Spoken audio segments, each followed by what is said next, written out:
morning. It is 5:30 on a Wednesday and I'm gonna take you along to our Havelchaussee ride. It is a ride that we're doing, we're trying to do it like once a week. I'm not always gonna join, not everybody's gonna join. It is a ride organized by the Koten Group, so the Kings of the North. And I'm just tagging along with, I think, two of them this morning because you see it is still dark. It's not the most motivating time of the year to get up in the morning and to get out on the bike, but it is a nice, I think, 50 or 60 kilometer loop, so it's a great thing to get in before work. So I'm gonna have a quick coffee now and then do whatever coffee does, take a shower, get ready, and then get out. So let's go.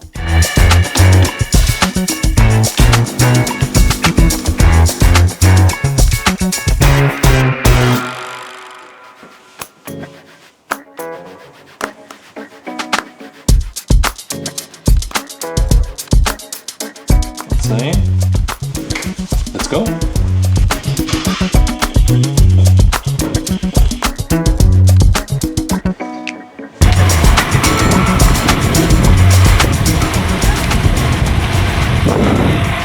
Gotta say, it's super weird going out this early when it's still dark, but it feels like you're doing some kind of like Ironman thing, or you're on the way to something like a massive long ride, like a 24-hour thing, but it's not.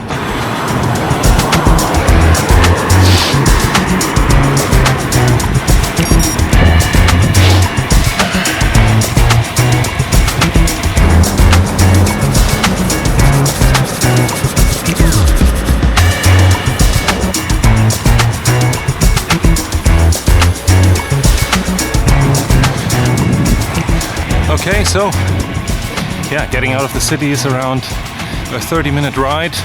Luckily in the morning, not really that much traffic, nice bike lanes. So Berlin stepped up their game a little bit recently.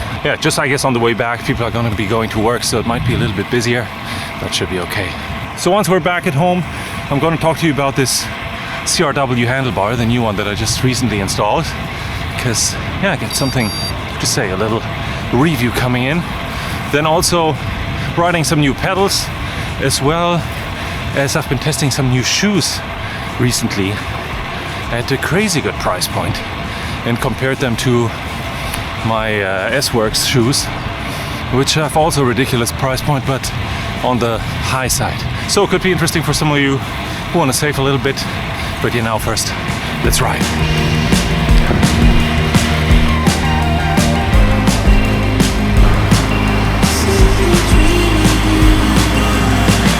And not taking gloves with me. I think 7 degrees. Not the smartest choice, but it's okay.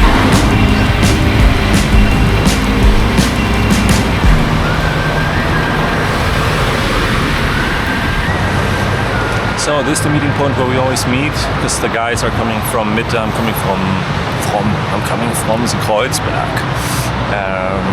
Half an hour ride for me. I think around half an hour ride for them. And then we do Havelchaussee from here. Snowman! Hey, nice man. One, good morning. You got gloves, huh? Morning. Also gloves, huh? The gloves?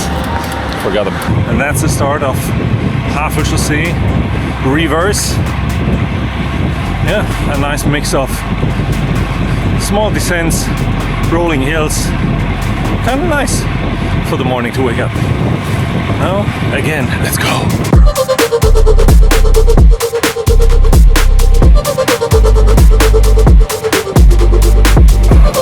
Is this a new bike, by the way? Nice. With a smooth bottom bracket. With the smoothest bottom bracket on earth. Nice. Really nice. Welcome to Berlin Sakalobra. That's how we call it here. Actually, nobody calls it like that.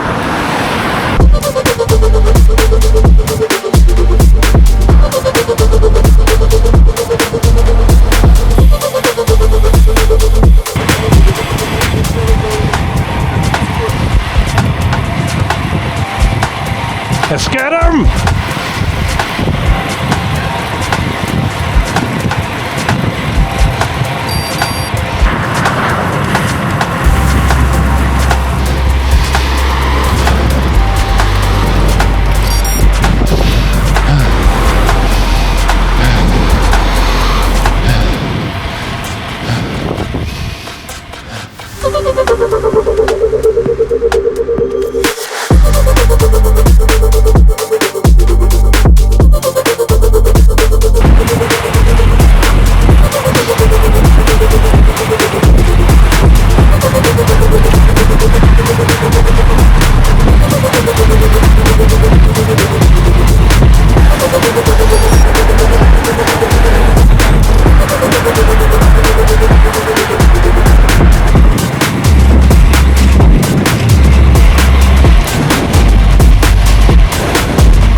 8:15. So yeah, it was a slightly shorter ride, 40 something kilometers, because work was calling, so we couldn't do the extended loop.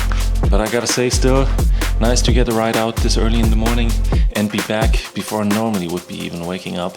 So yeah, and I mean, this handlebar, freaking love it, but I'm gonna get to that in a second.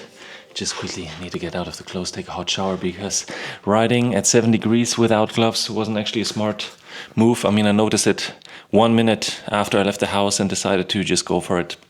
Should have turned around to get some gloves, because especially on those descents it was quite frosty, and maybe some overshoes or toe covers, at least something like that. Anyways, let me get out of the clothes and a quick shower, and then we talk.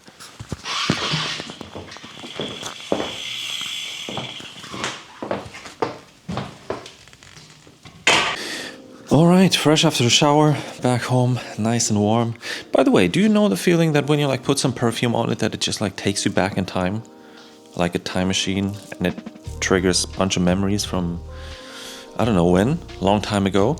Yeah, I just had that, you know, putting perfume on and then being taken back in time, not actually knowing what it reminds me of, but it just reminds me of good times, you know, just being happy about it. So that's very interesting. I don't know if anybody of you has that.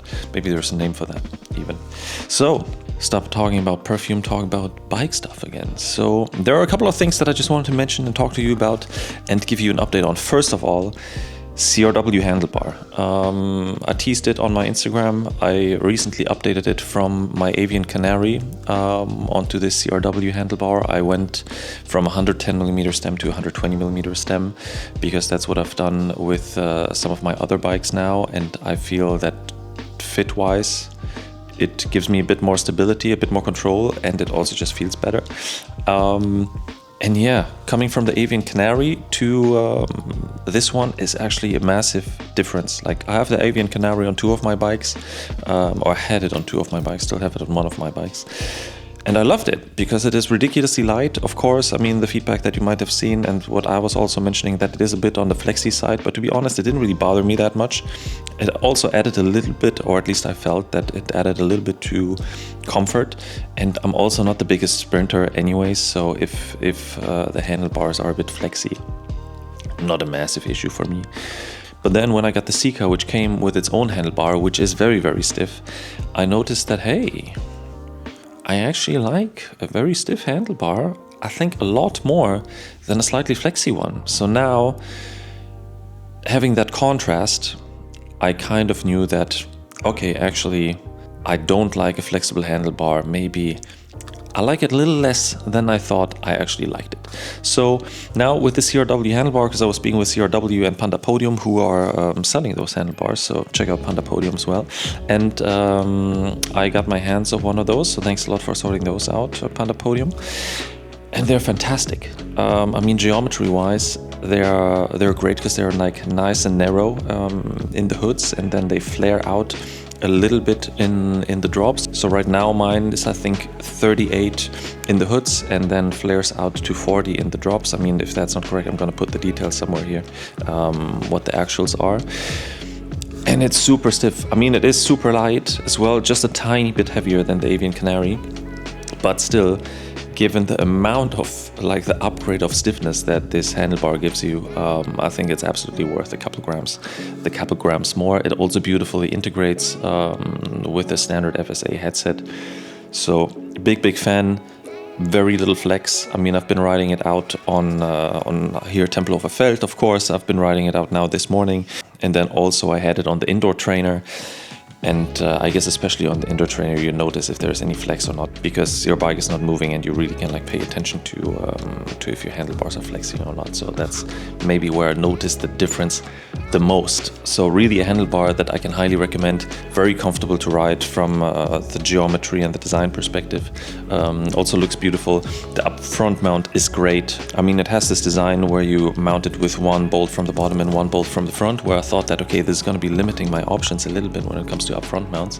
But then on the other hand, the up front mount that it comes with is a carbon one, so it is super light as well. So why would I even change it? But in case you would want to change it, you still got 2 bolts in the bottom. So if you want to go for something that's a bit more traditional, you can do that. So for example, for the people who want to install an Insta360 upfront mount so that you can mount the camera there, which is a 2-bolt kind of design, that would still work. So I think great solution from CRW. So big fan of that handlebar, can totally recommend it. The next item on the list are pedals, because you might know that I recently switched from the Wahoo Speedplay system to a Shimano system, and I have the Machine Power Meter pedals, but of course, as you know, I have more than one bike and I don't want to be swapping around those power meter pedals all the time.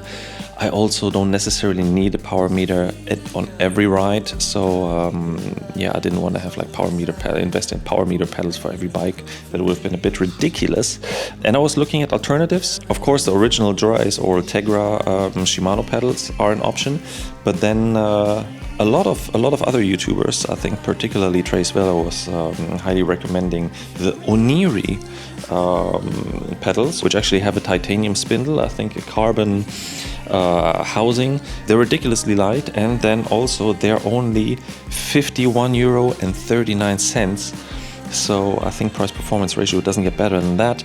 And so far I've taken those pedals out on a couple of rides. I had them on the indoor trainer until now, I gotta say. I can also recommend those. But of course, I mean, Trace Velo is the king of like budget components, and if he's recommending them, then I think it's a safe bet. I mean, he convinced me to get them, and I'm very happy. So thank you for the recommendation, and I'm just handing that forward.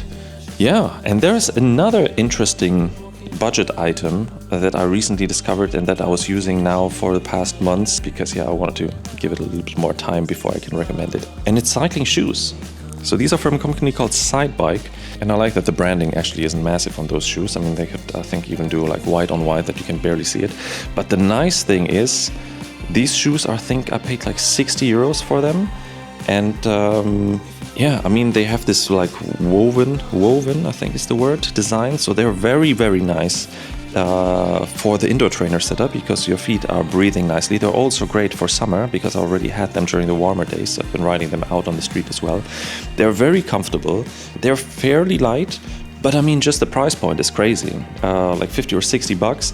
Of course, these are the ones that only have one BOA dial, so that's maybe a little bit of a downside. I mean, it looks like a downside, but to be honest, I didn't really have a big issue with it.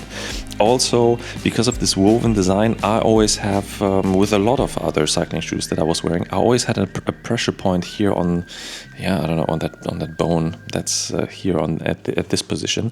And as they're woven, there's nothing that is pressing against that bone. It kind of like nicely wraps around it, so they're very comfortable. And I have a carbon insole in here, so that kind of counterbalances a little bit that the actual sole of this shoe is not a full carbon sole, because of course at that price point you also can't expect that much. But saying that, Sidebike also has a model that has two of those BOA style dials. They're actually not original BOA dials, but BOA style dials. For me, it's very hard to differentiate if BOA is really better than this, because functionality wise it didn't make any difference to me so far.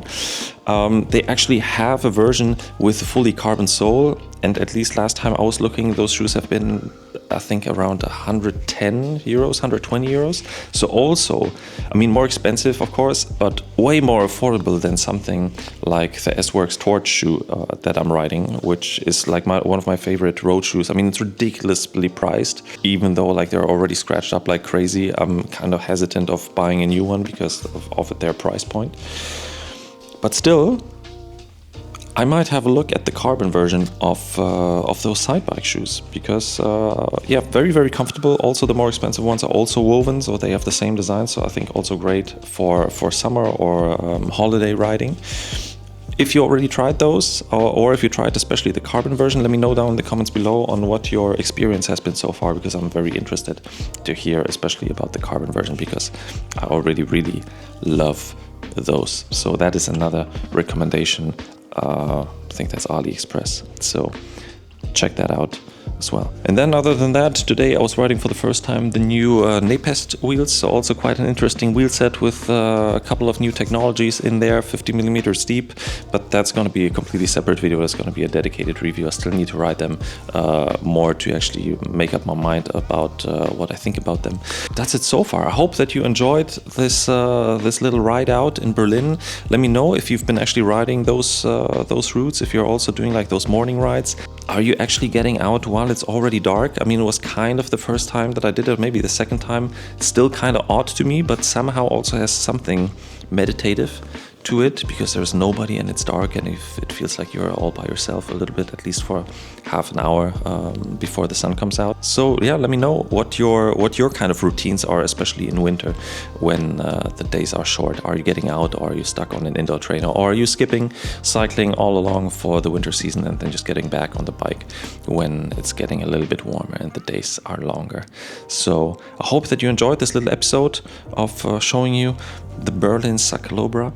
And yeah, if you did, hit that like button, consider subscribing, and as always, I say thanks a lot for watching, and I'll see you in the next one.